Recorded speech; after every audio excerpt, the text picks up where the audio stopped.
Here's how to fix a new internal hard drive not showing up in File Explorer. A new hard drive does not automatically appear in Windows. It needs to be initialized and have a volume created before Windows can use it.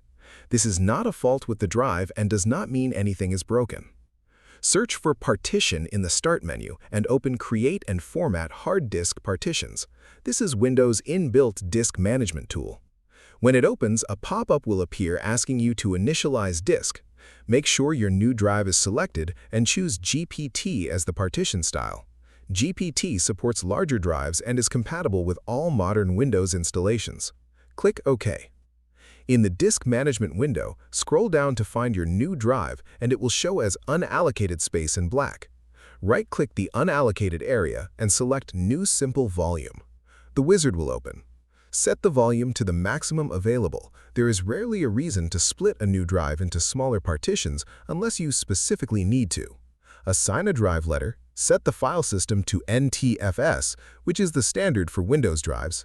Leave allocation unit size at default and name the volume whatever you want. Select Perform a Quick Format and click Next, then Finish. Windows will format the drive and it will immediately appear in File Explorer under Devices and Drives. If this helped you out, hit that subscribe button for more straight-to-the-point tutorials on Step by Click.